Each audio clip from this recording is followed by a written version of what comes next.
छत्रपती शिवाजी महाराजांवरती लिखाण झालेलं आहे बऱ्यापैकी. संभाजी महाराजांवरती देखील झालेलं आहे.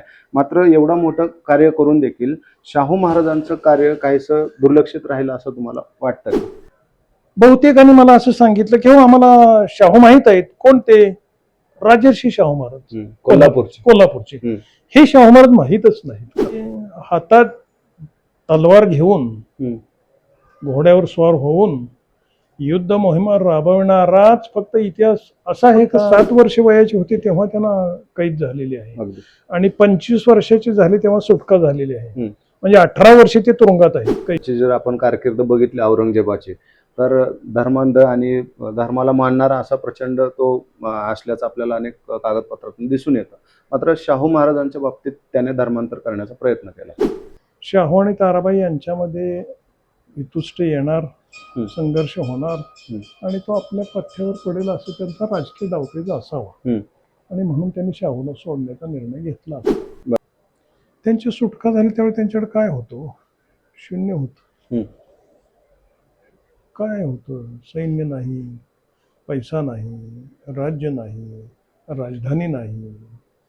100, 200, 400 लोकांसमवेत ते येऊ लागलेले सुटका झाल्यानंतर. शाहू महाराज आणि ताराराणी यांचे संबंध कसे होते? कारण अनेक वाद असल्याचं इतिहासकारांमध्ये सांगितलं जातं, अनेक कथांमधनं सांगण्यात. ब्रिटिश लायब्ररीमध्ये शिवाजी महाराजांचं एखादं चित्र, फोटो सुद्धा नाही. कोणाच आहेत? ज्यांनी भारताची प्रचंड लूट आणि कत्तल केली त्या नादिर शहाचं चित्र आहे. आरकाटचा नवाब आहे मोहम्मद अली म्हणून, त्याचं चित्र भिंतीवरती लावलंय, खाली नाव आहेत आणि माझ्याकडे फोटो आहेत त्यांचे आहेत. पण शिवाजी महाराजांचं चित्र नाही, शाहू महाराजांचं चित्र नाही, संभाजीचं चित्र नाही.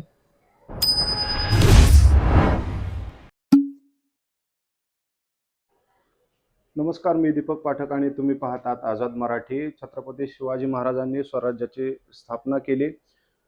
त्यानंतर छत्रपती संभाजीराजे असतील, ताराराणी असतील, छत्रपती राजाराम महाराज असतील, यांनी आपापल्या पद्धतीनं या स्वराज्याचं संवर्धन आणि रक्षण करण्याचं काम केलं. मात्र खऱ्या अर्थानं जर स्वराज्याचा विस्तार कुठल्या छत्रपतीच्या कार्यकाळामध्ये झाला असेल तर ते आहेत छत्रपती पहिले शाहू महाराज. छत्रपती शाहू महाराजांची दैदिप्यमान अशी कारकीर्द राहिलेली आहे. मात्र दुर्दैवानं ती कारकीर्द काहीशी दुर्लक्षित राहिलेली आहे आणि याच दुर्लक्षित अशा कारकिर्दीवरती प्रकाश टाकण्याचं अतिशय महत्त्वाचं काम प्राध्यापक डॉक्टर PN शिंदे यांनी शंभूपुत्र छत्रपती थोरले शाहू महाराज हा ग्रंथ प्रकाशित करून संग्रहित करून केलेला आहे. आज आपण त्यांच्याशी संवाद साधणार आहोत आणि छत्रपती शाहू महाराजांच्या कारकिर्दीबद्दल त्यांच्याकडनं काही महत्त्वाच्या गोष्टींवरती आपण प्रकाश टाकणार आहोत. सर, स्वागत आहे तुमचं. नमस्कार. छत्रपती शाहू महाराजांचं मराठा साम्राज्याचा विस्तार त्यांच्या काळामध्ये मी झाला असा उल्लेख केला. छत्रपती शाहू महाराजांचं मराठ्यांच्या इतिहासातलं स्थान काय? मराठ्यांच्या इतिहासामधलं छत्रपती शाहू महाराज म्हणजे थोरले शाहू महाराज यांचं स्थान म्हणजे ते छत्रपती शिवाजी महाराजांचे नातू होते, छत्रपती संभाजी महाराजांचे पुत्र होते. हा झाला एक वंशावळीतला भाग. परंतु कार्यकर्तृत्वाच्या बाबतीत बोलायचं झालं तर वडील आणि आजोबा यांचं धोरण राबविण्याचा निश्चितपणे प्रयत्न शाहू महाराजांनी केलेला आहे आणि शिवाजी महाराजांनी जे स्वराज्य स्थापन केलं त्याचं साम्राज्यात रूपांतर शाहू महाराजांनी केलेलं आहे. हे त्यांचं मराठ्यांच्या इतिहासामधलं स्थान आहे. केवळ प्रदेश विस्तार किंवा साम्राज्य निर्मिती एवढंच नाही तर शिवाजी महाराजांची नीती, शिवनीती आपण म्हणूया त्याला, तीही त्यांनी राबवण्याचा प्रयत्न केलेला आहे. हेही त्यांचं मराठ्यांच्या इतिहासामधलं एक अधोरेखित असं स्थान आहे. या शाहू महाराजांच्या व्यक्तिमत्वातील, त्यांच्या चरित्रातील, त्यांच्या कार्यातील जर आपण वेगवेगळे पैलू पाहिले तर त्या पैलूतून त्यांचं मराठ्यांच्या इतिहासामधलं स्थान स्पष्ट व्हायला नक्की मदत होईल. बरं, छत्रपती शाहू महाराजांवरती तुम्ही ग्रंथ लिहिलेला आहे आणि जसं मी सांगितलं की अतिशय मोठं योगदान राहिलेलं आहे. स्वराज्याचा विस्तार त्यांच्या कार्यकाळामध्ये झाला. छत्रपती शिवाजी महाराजांवरती लिखाण झालेलं आहे बऱ्यापैकी, संभाजी महाराजांवरती देखील झालेलं आहे. मात्र एवढं मोठं कार्य करून देखील शाहू महाराजांचं कार्य काहीसं दुर्लक्षित राहिलं असं तुम्हाला वाटतं का? हो, निश्चितच राहिलेलं आहे. म्हणजे त्यांच्यावरती तसा अन्यायच आहे हा. बरं. एवढा मोठं म्हणजे 41 वर्षाहून अधिक काळ ज्यांनी छत्रपती म्हणून राज्य केलं, हं. ही त्यांची सगळ्यात जास्त आणि प्रदीर्घ अशी राजवट आहे. बरोबर. तसंच त्यांचं कार्य पण आहे. हं. केवळ कालावधी किंवा कालखंड म्हणून श्रेष्ठ नव्हे, तर या प्रदीर्घ काळामध्ये त्यांनी जे कार्य केलेलं आहे ते पाहता त्यांच्यावरती जे संशोधन लिखाण व्हायला पाहिजे तसं झालेलं नाही. किंबहुना मी तुम्हाला अगदी मोकळेपणाने सांगतो की मी गेली 3 वर्षे याच्यावरती संशोधन काम करत होतो. तेव्हा मी अनेक ठिकाणी विचारलेलं आहे की शाहू महाराज सातारचे माहीत आहेत का तुम्हाला? मग अगदी विद्यार्थ्यांना विचारलं, शिक्षकांनाही विचारलं, समाजातील मान्यवरांनाही विचारलं. बहुतेक ठिकाणी मला नकारार्थी उत्तर मिळालेलं आहे. म्हणजे माहीत नाहीत. एवढा मोठा छत्रपती 42 वर्ष राज्य करणारा जर असेल आणि तो जर माहीत नाही, तर एक प्रकारे हा त्यांच्यावरती झालेला अन्यायच आहे. ते राहिलेले अज्ञात असं आहे. तर त्यांना योग्य न्याय दिला पाहिजे म्हणून मी हे लिहिलेलं आहे. बहुतेकांनी मला असं सांगितलं की हो आम्हाला शाहू माहीत आहेत. कोणते? राजर्षी शाहू महाराज, कोल्हापूरचे. हे शाहू महाराज माहीतच नाहीत खरं. पण काम तर त्यांचं खूप मोठं आहे. बरोबर. राजर्षी शाहू महाराजांची कारकीर्द ही 1922 म्हणजे 20व्या शतकाच्या पूर्वार्धातील आहे आणि यांचा कालखंड 150 वर्ष अगोदरचा आहे सुमारे. बरोबर. म्हणजे 150 वर्ष अगोदर होऊन गेलेले हे त्यांचे पूर्वजच आहेत. राजर्षी शाहू महाराजांचे सुद्धा, करवीर खानांचे सुद्धा, सगळ्यांचेच हे पूर्वजच आहेत. परंतु त्यांचं कार्यच उजेडातच आलेलं नाही. पण काय याच्या मागे प्रमुख कारण काय वाटतं तुम्हाला? याच्या मागे एक कारण असं की एक समज असा की हातात तलवार घेऊन घोड्यावर स्वार होऊन युद्ध मोहिमा राबविणाराच फक्त इतिहास असा आहे का? हा जर बघण्याचा दृष्टिकोन असेल समजा, तर कदाचित मग तितक्याशा वडील आणि आजोबाप्रमाणे युद्ध मोहिमा न राबवलेला हा राजा कदाचित तेवढा आकर्षणाचा विषय ठरलेला नसावा का असं वाटतं. दुसरी गोष्ट अशी की शाहू महाराजांच्या कालखंडापासून पुढे अनेक सरदार हे पराक्रमाने प्रसिद्धीस पावलेले आहेत. अनेक सरदारांची नाव आहेत आणि त्यामध्ये पेशवे तर प्रमुख आहेत. मग हेच लिखाणाचे विषय होत गेले आणि या सगळ्यांचा मूळ मालक छत्रपती, हे छत्रपती होते. बरोबर. आणि हे सगळे सरदार, पेशवे वगैरे वगैरे हे सगळे यांचे सेवक होते, सर्वंट्स. छत्रपती हे प्रमुख होते ना. परंतु या बाकीच्यांच्या वरतीच लिखाण होत राहिलं आणि छत्रपती मात्र बाजूला राहिले गेले. बरं. याचं सगळं श्रेय हे छत्रपतींना आहे. औरंगजेबाच्या कैदेपासून ते सुटकेपर्यंतचा एक जर आपण त्यांचा कालखंड पाहिला शाहू महाराजांचा आणि त्यानंतर सुटकेपासून छत्रपती झाल्यानंतरचा जर अशा आपण दोन कालखंडामध्ये आपण चर्चा करूयात. शाहू महाराजांचा कैदेतला जो जीवन प्रवास आहे तर तो कशा पद्धतीने राहिलेला? कसं आहे, शाहू महाराज फक्त 7 वर्ष वयाचे होते तेव्हा त्यांना कैद झालेली आहे आणि 25 वर्षाचे झाले तेव्हा सुटका झालेली आहे. म्हणजे 18 वर्षे ते तुरुंगात आहेत, कैदेत. म्हणजे जेव्हा शिकण्याचं, घडण्याचं, युद्ध मोहिमांचं, अनुभवाचं जे वय असतं तेच कैदेत गेलेलं आहे. हो, म्हणजे हा खरं तर त्यांच्या पूर्वायुष्यातील हा दुःखद कालखंड आहे. किंबहुना हा 18 वर्षाचा कालखंड म्हणजे जगतोय का मरतोय असा भाग होता. हो, आणि ते जगले म्हणजे जिवंत राहिले आणि सुटले आणि तेही हिंदू म्हणून राहिले आणि सुटले. या दोन्ही गोष्टी तशा महत्वाच्या ठरलेल्या आहेत. म्हणजे या 18 वर्षाच्या कालखंडामध्ये त्यांचं जीवन हे कैदी म्हणूनच होतं ना. बरं. फक्त राहिले, जिवंत राहिले, मारलं गेलं नाही, एवढा फक्त भाग आहे. बरं. पण कैदेत कशा पद्धतीने गेले? कारण असं सांगितलं जातं की याच्या मागे देखील महाराणी येसूबाईंची एक रणनीती होती. हा, तर रायगडाला वेढा पडलेला आहे आणि येसुबाईंनी सांगितलं की आपण सगळेच जर सापडलो मुघलांना शत्रूला तर सगळं संपून जाईल. हम्म. त्यापेक्षा राजाराम महाराजांनी किल्ल्यातून रायगडातून बाहेर पडावं हम्म. आणि त्यांनी बाहेर पडून नेतृत्व करावं, सत्ता हाती ठेवावी आणि लढा द्यावा. हम्म. आम्हाला शक्य होईल तेवढं आम्ही रायगड लढवितो. हम्म. शाहू महाराजांचाच राज्यावरती हक्क आहे, हम्म. परंतु तरी सुद्धा प्राप्त परिस्थितीमध्ये राजारामांनी बाहेर पडून लढू चालू ठेवावा हम्म. की एकत्र आपण सापडू नये. हम्म. त्याप्रमाणे मग ते बाहेर पडले आणि त्यांनी लढा चालू ठेवलेला आहे राजाराम महाराजांनी. इकडे येसुबाईंनी किल्ला शक्य तेवढा लढविला आणि पुन्हा तडजोड करून तो किल्ला त्यांना मुघलांना देऊन टाकलेला आहे आणि त्या कैदी झाले. मग आता शाहू महाराज तर राजपुत्रच आहेत, मग त्यांचं शिक्षण किंवा त्यांना युद्धकला किंवा मग हे मी जडणघडणीच्या काळाबद्दल बोलतोय, तर ते कसं झालंय मग? काय आता 7 वर्षे ज्यावेळी रायगडावरती बालवयात होते तेव्हा काही अगदी प्राथमिक स्वरूपाचं शिक्षण त्यांना मिळालं असलं पाहिजे ना. बरं. कारण राजपुत्रच होते ते. बरं. मग हलक्या हलक्या शस्त्र चालवणं असेल किंवा घोड्यावरून काय रपेट मारणं असेल किंवा सल्ला मसलत यामध्ये ते सहभागी असतीलच ना. किंवा लिहायला वाचायला सुद्धा त्यावेळी त्या राजकुटुंबातून त्याला मिळालं असलं पाहिजे. एवढं शिक्षण त्यांना मिळालेलं होतं. किंबहुना मग एवढ्या अल्पवयीत एवढं शिक्षण कसं मिळालं? ते होतेच राजकुटुंबातले, राजपुत्रच होते. संभाजी महाराज वडील तर अगदी संस्कृत पंडित होते. बरोबर. त्यांचा मुलगा हा तेवढा ग्रास्प करणार हे गृहीत आहे ना. बरोबर. आपण ऍक्सेप्ट केलं पाहिजे ना. बरोबर. त्याप्रमाणे तेवढं शिक्षण मिळालं आणि मुघल कैदेमध्ये तेवढ्या छावणीमध्ये कुठं रपेट मारणं वगैरे एवढंच फक्त त्यांना युद्धकलेचं शिक्षण आहे.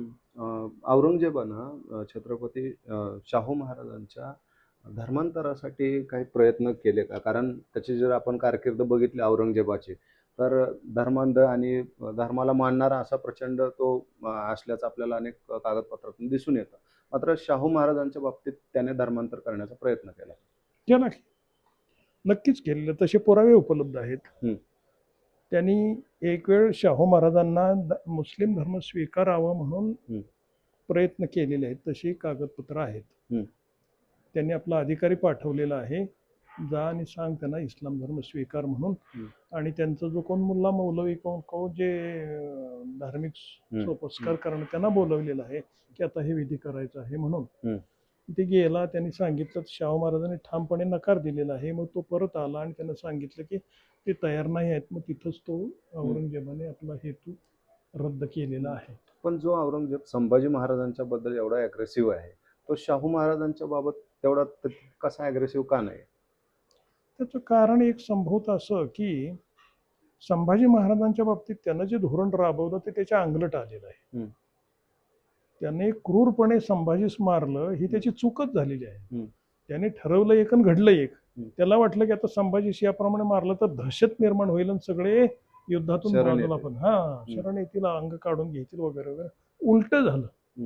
आमच्या राजाला क्रूरपणे मारणारा कोण म्हणून प्रत्येक आबालवृद्ध स्त्री पुरुष सुद्धा पेटून उठावे तसे उठले. आणि मग नाटककाराने लिहिलं बघा, नाटकं आहेत की जिथे गवताला भाले फुटतात. त्याचा अर्थ काय आहे? भाले फुटतात याचा अर्थ प्रत्येक जण हा अतिशस्त्र घेऊन लढायला तयार झाला की तुला बघूनच घेतो आता. आणि हे त्याच्या अंगलट आलेलं आहे. तो असं म्हणाला की मला त्याला आनंद झाला सर्व प्राप्तीचा. इतिहासकार असं म्हणतात की ही तर त्याच्या ऱ्हासाची सुरुवात होती संभाजीस मारलं तिथं. आणि मग त्या पद्धतीनं जर शाहूलाही आपण मारला तर आपल्या अधिक अंगलट येईल म्हणून तो निर्णय घेऊ शकला नाही. जसं मुस्लिम करण्याच्या बाबतीत तो करू शकला नाही, तसंच ठार मारण्याच्या बाबतीत सुद्धा तो करू शकला नाही. ही त्याची अगतिकता होती. औरंगजेबाच्या कुटुंबातल्या काही स्त्रियांचा याच्याविषयी शाहू महाराजांबद्दल काही ममत्व होतं, काही प्रेम होतं असं एक सांगितलं जातं. ही गोष्ट खरी आहे का? काही प्रमाणात खरी आहे ना. म्हणजे झेबुन्निसा यांचं सहकार्य त्यांना मिळालेलं आहे या राजकुटुंबाला कैदेच्या कालखंडामध्ये. हे खरं आहे. बरं. थोडं आपण मान्य करायला पाहिजे. बरं. आता ज्या वेळेला कैदेमधनं सुटका झाली तोपर्यंत औरंगजेबाची डेथ झालेली होती आणि त्यानंतर मग शाहू महाराजांची सुटका करण्यात आली. सुटका करण्यामागे नेमका काय उद्देश होता मुघलांचा? सुटका करण्यामागे उद्देश असाही होता की शाहू आणि ताराबाई यांच्यामध्ये वितुष्ट येणार हं. संघर्ष होणार हं. आणि तो आपल्या पथ्यावर पडेल असं त्यांचा राजकीय डावपेच असावा हं. आणि म्हणून त्यांनी शाहूला सोडण्याचा निर्णय घेतला असावा. बरं. याच्या मागे अजून एक उद्देश असा सांगितला जातो, की मराठ्यांमध्येच दुही माजेल, बरोबर? आणि हं. विशेषतः तारा राणींबरोबरचा संघर्ष होईल असा एक हो, हेतू, अंतस्थ हेतू तोच बाळगून त्यांना सोडण्यात सोडलं. हो, आलं. तेच पण तो सांगितलं. काहीसा हेतू साध्य नाही का झाला मग त्यांचा? तो कारण हेतू युद्ध तर झालं. तो हेतू साध्य झाला नाही. मर्यादित अर्थाने झाला असं आपण म्हणूया. बरं. त्याचं कारण असं की युद्धही झालं ना हं. दोघांमध्ये. हं. तर ताराबाईंचा पक्ष पराभूत झाला, शाहू जिंकले, ते सातारला आले, त्या कोल्हापूरला गेल्या वगैरे. हं. कोल्हापूर राज्याची निर्मिती झाली. हं. परंतु पुढे ताराबाईंची सत्ता गेली आणि त्यांचा राजाराम महाराजांचा दुसरा मुलगा संभाजी हं. हा सत्तेवरती आला आणि संभाजी महाराजांनी सुद्धा पुढे शाहू विरोधीच धोरण चालू ठेवलेलं आहे. हं. ते जवळजवळ 14 ते 30 म्हणजे जवळ 15-16 वर्षे. हं. पण पुढे तह झाला आणि त्या तहानुसार शाहूंनी कोल्हापूरच्या राज्याला मान्यता दिलेली आहे. हं. 1730 शाहू महाराजांच्या सुटकेनंतर ते छत्रपती बनण्यापर्यंतच्या मधल्या काळामध्ये कोणी नेमकं त्यांना मदत केली? सर्वप्रथम कोण, कुठले सरदार त्यांच्या बाजूने उभं राहिले? सगळ्यात महत्वाचा सरदार त्यांना मिळाले ते परसोजी भोसले, हं. नागपूरचे. हं. परसोजी भोसले, नंतर कदम बांडे, हं. नंतर रावळ लमकाणीचे. हं. ही काही महत्वाची नावं तुम्हाला सांगता येतील की जे मिळाले. याप्रमाणे इतरही अनेक पण मिळाले. परसोजी भोसले हा महत्वाचा सरदार त्यांना मिळालेला, ससैन्य मिळालेला आहे. हं. रावळांनी सुद्धा आर्थिक मदत केलेली आहे. हं. कदम बांडे हे सुद्धा मान्यवर सरदार होते, त्यांच्याकडे सैन्य होतं, हं. तेही मिळालेले आहेत. तर असं मिळून मग त्यांचं बळ हळूहळू वाढत गेलेलं आहे हं. आणि मग त्यांचा सातारपर्यंत हा मार्ग सुकर होत गेलेला आहे. मध्यंतरी पण पुण्याजवळ खेडला युद्ध झालं. हं. त्या युद्धामध्ये धनाजी जाधव सुद्धा शाहूनच मिळाले, हं. जे ताराबाईचे सेनापती होते. हं. खंडो बल्लाळ मिळाले. याप्रमाणे तो विजयी झाला. फक्त प्रतिनिधी जे होते, हं. श्रीपतराव पंत प्रतिनिधी, हं. हे मात्र ताराबाईशी एकनिष्ठ राहिले. ते लढले, हरले आणि पण तरी सुद्धा ते ताराबाईशी एकनिष्ठ. बरं. शाहू महाराजांच्या कारकिर्दीमध्ये अनेक सरदार जे तयार झाले, त्याच्यामध्ये अनेक मोठी नावं आहेत. परंतु याच्यामध्ये पेशवेपद जे आहे ते बाळाजी विश्वनाथांकडं ज्यावेळेला शाहू महाराजांनी दिलं, ते बाळाजी विश्वनाथ आणि शाहू महाराज हे एकत्र कसे आले, यांचा संबंध कसा? नाही, पेशवेपद अगदी प्रथम बाळाजी विश्वनाथाला दिलेलं नाही आहे त्यांनी. त्याच्या अगोदर पेशवे होते ना, बरं. पिंगळे होते बघा. हं. हं. तर ते होते पेशवे. पुढे नंतर त्यांच्याकडून ते पेशवेपद काढून घेतलं आणि ते बाळाजी विश्वनाथाला दिलेलं आहे. आपण बाळाजी विश्वनाथ आणि शाहू महाराज यांचा संबंध कसा आला? बाळाजी विश्वनाथ आणि धनाजी जाधव यांचे पण संबंध चांगले होते. बाळाजी विश्वनाथाचं कार्य पण आहे त्याच्या अगोदरचं सुद्धा. हं.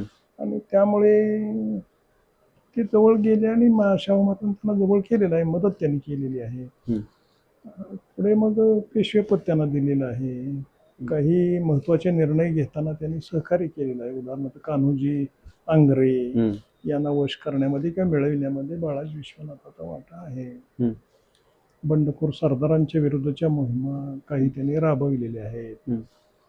याप्रमाणे मदत झाली आणि मग बरं. ते एकनिष्ठ राहिलेले आहेत. ते 13 ते 20 7 वर्ष ते पेशवे म्हणून होते. बरं. 20ला मरण पावले आणि त्यानंतर त्यांचा मुलगा बाजीराव हा 20 वर्ष वयाचा असताना शाहू महाराजांनी त्यांना पेशवे म्हणून निवड केलेली आहे. बरोबर. आता ज्या वेळेला शाहू महाराजांची सुटका झाली, त्यावेळेला शाहू महाराजांच्या ताब्यामध्ये किंवा शाहू महाराजांकडं काय मनुष्यबळ होतं, सैन्याचं काय स्थिती होती आणि ज्या वेळेला स्वराज्याचा विस्तार झाला त्यावेळेला किंवा शाहू महाराजांचं ज्यावेळेला निधन झालं, त्यावेळेला स्वराज्याचा विस्तार किती झालेला होता? त्यांची सुटका झाली त्यावेळी त्यांच्याकडे काय होतं? शून्य होतं. हं. काय होतं? सैन्य नाही, पैसा नाही, राज्य नाही, राजधानी नाही. 100, 200, 400 लोकांसमवेत ते येऊ लागलेले सुटका झाल्यानंतर. अशा परिस्थितीतून प्रवास करत निघालेले शाहू महाराज हे आपल्या धोरणातून, पत्रव्यवहारातून लोकांना समजावून सांगत, सरदारांच्या गाठीभेटी घेत, भेटीला बोलावीत, त्यांनी एकेकाला आपल्या बाजूला वळविलेलं आहे आणि अशा रीतीने मग त्यांचं बळ वाढत गेलं आणि मग सातारला आले आणि मग राज्याभिषेक झाला, राज्यकारभार सुरू झाला, अष्टप्रधान मंडळ नेमलं वगैरे वगैरे. आणि पुन्हा मग त्यांनी अनेक सरदारांना जहागिरी दिलेली आहेत आणि या सरदारांना आदेश देऊन मोहिमा राबविलेल्या आहेत, प्रसंगी मोहिमा थांबविलेल्या आहेत, माघारी बोलवलेलं आहे वगैरे वगैरे. आणि मग साम्राज्य विस्तार केलेला आहे. तो 1700 त्यांच्या अखेरच्या कालखंडामध्ये हे साम्राज्य 1300 मैल दक्षिणोत्तर आणि 1100 मैल पूर्व दक्षिणोत्तर 1300 आणि पूर्व पश्चिम 1100 मैल एवढा प्रदेश त्यांच्या ताब्यात होता. एवढं साम्राज्य विस्तार होता. महाराजांच्या काळामध्ये अनेक सरदारांचा उदय झाला, अनेकांना आपली तलवारीची ताकद तळपवण्याची संधी मिळाली. तर हे सरदार प्रामुख्यानं जर कोणाची नावं घ्यायची असेल तर छत्रपती शाहू महाराजांच्या काळामध्ये उदय झालेले किंवा ज्यांना आपला पराक्रम दाखवण्याची संधी मिळाली असे सरदार कोण? बरेच आहेत ना, सरदार खूप आहेत हो. उदाहरण नागपूरचे भोसले आहेत, नंतर कदम बांडे आहेत. कदम बांडे भोसले वगैरे अगोदर राजारामाच्या काळापासूनच त्यांना होतेच ते, परंतु शाहू महाराजांनी अधिक त्यांना संधी दिलेली आहे. हे परसोजी भोसले तर शाहू महाराजांचे साडू होते. नंतर शिंदे आहेत, होळकर आहेत, पवार आहेत, जाधव आहेत, गायकवाड आहेत, दाभाडे आहेत. हे असे अनेक सरदार, यादी मोठी, यादी खूप मोठी. बरं. शाहू महाराज आणि ताराराणी यांचे संबंध कसे होते? कारण अनेक वाद असल्याचं इतिहासकारांमध्ये सांगितलं जातं, अनेक कथांमधनं सांगण्यात येतं. पण तुम्ही आता स्वतः शाहू महाराजांच्या जीवनावरती किंवा त्यांच्या कारकिर्दीवरती एवढा अभ्यासपूर्ण ग्रंथ लिहिलाय. तुमच्या नजरेतून शाहू महाराज आणि ताराराणी यांचे संबंध कसे होते? यांचे संबंध प्रारंभी तर वितुष्टाचेच होते ना. युद्धच झालेलं आहे त्यांचं, बरोबर, खेळ बरोबर. त्यामुळे वितुष्टच ना, शत्रुत्वच म्हणून. पण पुढे सांभाळही केला. पण पुढे ताराबाईंनी कोल्हापूरला गेल्या, पन्हाळ्यात गेल्या आणि त्यांनी कोल्हापूरच्या राज्याची 1710 आपल्या मुलाच्या नावे म्हणजे गादी स्थापन केली, राज्य स्थापन केली. त्यानंतर शाहू महाराजांनी त्यांच्याशी तिकडे मोहिमा काढलेल्या नाहीत, त्यांच्या विरुद्ध काढलेल्या नाहीत. आणि त्यांनी पण असं ठरवलं की आता शाहू महाराज एवढे स्थिर झालेत सातारमध्ये, तर त्यांना आता शह देऊन सत्तेवरनं पदच्युत करणं आपल्यालाही शक्य नाही. त्यापेक्षा मग वारणा नदीच्या दक्षिणेकडचा जो भाग आहे तो तरी आपण मजबूत करूया. आणि त्या प्रयत्नाला त्या लागल्या. शाहू महाराजांनी पुन्हा तिकडे लक्ष दिलेलं नाही, युद्ध मोहीम वगैरे काढली नाही. असा काळ गेला 4 वर्षाचा आणि तिथंच क्रांती झाली आणि ताराबाईची सत्ता गेली आणि संभाजी सत्तेवरती आले. आणि ताराबाई आणि त्यांचा मुलगा शिवाजी यांना पन्हाळ्यावरती नजर कैदीत ठेवलेलं होतं 16 वर्ष. दरम्यान त्यांचा मुलगा शिवाजी जे दुसरे ते वारलेले आहेत. आणि मग 1730 साली ताराबाई शाहूकडे आले आणि इथं सातारला राहिलेले आहे. इथून पुढे ते शाहू महाराज जिवंत असेपर्यंत 18-19 वर्षे, 30 ते 49, सुमारे 20 वर्षे ढोबळपणे म्हणून ते शाहूने त्यांचा सांभाळ केलेला आहे. त्यामुळे त्या कालखंडात किंवा युद्धानंतर सुद्धा शाहू महाराजांनी त्यांच्याकडे कधी मोहिमा नंतर पुन्हा काढलेली नाही, 10 नंतर वगैरे. तर याचा अर्थ शाहू महाराजांनी समंजसपणेच हे धोरण राबविलेलं आहे, सोडवलेलं आहे. शत्रुत्व कुठे राहिलं आणि आपण तर कशाला ओढून जाणं शत्रुत्व असं म्हणायचं काय कारण आहे? बरोबर. त्या जर इथंच राहिले आणि शाहू सांभाळ करत होते तर मग कशाला आपण म्हणायचं? आणि त्यांचाच नातू शाहू महाराजांच्या नंतर सातारला दत्तक म्हणून घेतला गेलेला आहे ना.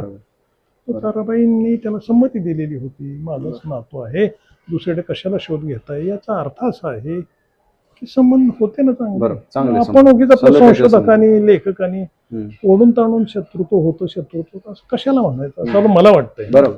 सर, तुम्ही आता अनेक कागदपत्रांचा अभ्यास केला असेल, तुम्ही कारकिर्दीचा संपूर्ण त्यांचा अभ्यास केलाय. शाहू महाराजांचा स्वभाव कसा होता? समंजस होता, सज्जन होता, साधी राहणी होती. त्यांना असं अवडंबर करणं मान्य नव्हतं. त्यांचे छंद अगदी साधे होते. पशुप्रेम होतं, पक्षीप्रेम होतं, त्यांना मासं मारण्याचा छंद होता. तर अशा साध्या गोष्टी आहेत. इथं काही सातारमध्ये बघा भाग अजूनही गेंडामाळ म्हणून एक ओळखला जातो, हो, गेंडामाळ. हो. तर त्या परिसरामध्ये त्या कालखंडामध्ये गेंडे ठेवलेले असत हम्म. म्हणून त्याला गेंडामाळ आजही म्हणतात, हम्म. गेंडामाळ. हम्म. तर याप्रमाणे त्यांचे सज्जन होते. तुम्हाला एक उदाहरण सांगतो की एक सरदार, त्याला संपत्तीचा आपल्या वैभवाचा मोठा ताठा होता हम्म. आणि तो सोन्या नाण्याने असा लगडलेला भेटायला आला शाहू महाराज. गोल्डमॅन. गोल्डमॅन, हा. तर शाहू महाराजांच्या सेवकांनी महाराजांना निरोप दिला की ते अशाशे येत आहेत भेटायला. हम्म. ते म्हणाले येऊ दे त्यांना. ते आले, बसले. मग शाहू महाराजांनी त्यांचा हा जो खंड्या कुत्रा तुम्हाला मी दाखवला हो, होता हो, पुतळा, हो. त्या खंड्या कुत्राला अलंकाराने सजवून आणला बरं. आणि त्याला घेऊन येणाऱ्या सेवकांच्या अंगावर पुन्हा तसे सुवर्ण अलंकार घालून सजवून आणले. बरं. पण स्वतः मात्र साध्या वेशात आले आणि हम्म. बसले येऊन दरबारामध्ये. हम्म. तो समोर बसलेला आहे. त्याने पाहिलं की कुत्रा सजलाय, सेवक सजल्यात, आपल्यापेक्षा जास्त दागिने त्यांच्या अंगावरती दिसतात. हम्म. तो काय समजायचा ते समजला, खजील झाला हम्म. आणि माफी मागून निघून गेला. हम्म. असा एक म्हणजे अवडंबर करणं, हम्म. खोटं शोभाजी वागणं, करणं नाही हे ना. नाही, त्यांना बरं. नव्हतं. त्यांच्या स्वभावातच नव्हतं ते. आणि म्हणून तुम्ही बघा की शाहू महाराज हे तसे अगदी कायम भरजरी वस्त्रामध्ये किंवा राजशाही पोशाखामध्ये असण्यापेक्षा हम्म. बरेचसे ते असे उघडे किंवा अंगावरती काही बरं. घेतलेले, पंच वगैरे पंच घेतलेले. एवढंच दिसतं. बरोबर. बरोबर. त्यावरून आपला बोध घ्यायचा. हम्म. परंतु आम्हाला असं वाटतं की ते छत्रपतीही होते. हम्म. 41 वर्ष म्हणून राज्य करणारा एक राजा, एक छत्रपती कायमच उघडा मोडका असा कसा असेल, हम्म. असं पण आम्हाला वाटतं. बरोबर. आणि म्हणून त्या छत्रपतीच्या वेशामध्ये पण ते यावेत असं वाटतं, परंतु तशी चित्रच मिळत नाही. हम्म. बरं. ही अपूर्णता आहे कागदपत्रातील, चित्रामध्ये. हम्म. आणि मी ज्यावेळी लंडनला गेलो तेव्हा माझी ही खरोखर प्रांजळ अपेक्षा अशी होती की तिथं तरी मला एखादं चित्र एखादं मिळालं. तरी मिळेल. नाही मिळालं. हम्म. इतकंच नव्हे तर आता विषय निघाला म्हणून सांगतो की ब्रिटिश लायब्ररीमध्ये शिवाजी महाराजांचं एखादं चित्र, फोटो सुद्धा नाही. हम्म. कोणाचं आहेत? हं? ज्यांनी भारताची प्रचंड लूट आणि कत्तल केली त्या नादिर शहाचं चित्र आहे. हम्म. आरकाटचा नवाब आहे मोहम्मद अली म्हणून, त्याचं चित्र भिंतीवरती लावलंय, खाली नाव आहेत आणि माझ्याकडे फोटो आहेत हम्म. त्यांचे आहेत. पण शिवाजी महाराजांचं चित्र नाही, हम्म. शाहू महाराजांचं चित्र नाही, संभाजीचं चित्र नाही. अच्छा. वाईट वाटलं त्यावेळी. हो खरं म्हणजे हे मिळावं ही एक माझी एक संशोधक म्हणून अपेक्षा होती, परंतु नाही पूर्ण झाली. हे चालायचं असं, जेवढं मिळेल त्यानिशी आम्हाला लिहावं लागतं. हम्म. उगेच हे मिळत नाही म्हणून किती काळ आम्ही तरी वाट बघणार. बरोबर. प्रयत्नाला सुद्धा मर्यादा असते शेवटी ना. सर, सुरुवातीचा काळ जसं आपण बोललो की शाहू महाराज कैदेमध्ये होते मुघलांच्या. तर मुघलांच्या कैदेत असल्याचा त्यांना पुढे राज्यकारभार करताना काही अंशी फायदा झाला का? कारण मुघलांची एक स्वतःची प्रशासकीय यंत्रणा होती, त्याचा अभ्यास त्यांना जवळून करता आला असेल, शक्यता आहे. आणि मराठ्यांची एक स्वतःची राज्यकारभार करण्याची पद्धत होती. तर या दोन्हीचा संगम करून छत्रपती शाहू महाराजांनी काही वेगळ्या नवीन पद्धती आपल्या राज्यकारभारात आणल्या प्रशासकीय. नाही, कसं झालं, शाहू महाराजांचं धोरण हे मुघल सत्ता नष्ट करावी असं नव्हतं. नष्ट करावे असं त्यांचं धोरण नव्हतं आणि त्यामुळे मग असेल बादशाह त्याला नष्ट न करता, ती सत्ता नष्ट न करता त्याचं रक्षण करीत राहणं हा त्यांचा हेतू आहे. पुढे बोला. संधी, तशी संधी त्यांना सहज शक्य होती. जर ठरवलं असतं तर त्यांनी ते सहज केलं असतं. आणि उगीच आपणाला असा विचार येऊन जातो की जर शिवाजी महाराजांना अशी संधी मिळाली असती तर शिवाजी महाराजांनी नक्कीच दिल्लीवरती सत्ता स्थापन केली असते. परंतु याला कारण काय? कदाचित मुघल शाहीमध्ये, कैदेमध्ये सगळं बालपण गेल्यामुळे त्या वातावरणाचा परिणाम असेल किंवा त्यांची झालेली मदत आपल्याला जिवंत सोडलं, यामुळे कदाचित सॉफ्ट भूमिका त्यांची असावी. एका मला वाटतं शेजवलकरांनी असं लिहिलेलं आहे की ठीक आहे, म्हणजे शाहू महाराज हे त्यामुळे त्या उपकाराच्या ओझ्याखाली असतील म्हणून नष्ट केली नसेल. परंतु मग पुढे पेशव्यांना सुद्धा संधी होतीच ना. पुढे छत्रपतींना त्यांनी बाजूलाच ठेवलं होतं आणि पुण्यातूनच कारभार करत होते. मग त्यांनी का केलं नाही? त्यावेळी काही छत्रपतीची आज्ञा नव्हती म्हणून केलं नाही का? उलट 1737 साली शेजवलकरच असं लिहितात की बाजीरावाने दिल्ली मोहीम जी काढली ती 37 का साल, जरा कन्फर्म करायला पाहिजे, की ती कितपत यशस्वी झाली. मग शक्य होतं ना. हम्म. बाजीरावला सुद्धा शक्य होतं सहज की ही मुघलशाही नष्ट करून मराठ्यांची सत्ता स्थापन करणं. हम्म. नाही झालं ना ते. हम्म. म्हणजे कदाचित छत्रपतीची संमती नाही म्हणून केलं नाही का त्यांचं धोरण बी तसं नव्हतं काय या गोष्टी अस्पष्ट आहेत. हम्म. बरं. तर याप्रमाणे आहे बदल हा. बरं. शेवटचा माझा प्रश्न आहे की आता दुर्लक्षित राहिले आहेत शाहू महाराज, त्यात काय वादच नाही. परंतु आता जे नवीन इतिहासाचा अभ्यास करणारे विद्यार्थी आहेत त्यांनी याबाबत कशा पद्धतीनं संशोधन करावं असं तुम्ही त्यांना काय सांगाल? तर कसं आहे यावरती सुद्धा प्रत्यक्ष शाहू महाराज यांच्यावरती किंवा राजमाता महाराणी येसूबाई यांच्यावरती अजूनही संशोधन करण्यास लिखाण करण्यास वाव खूप आहे. विशेषतः येसूबाई तर पूर्णपणे अंधारात राहिलेले आहेत, दुर्लक्षित राहिलेले बरोबर. आहेत. विशेषतः त्यांचा 12 वर्ष जो दिल्लीच्या कैदेत एक तप गेलेला आहे त्याच्यावरती काहीच माहिती मिळत नाही.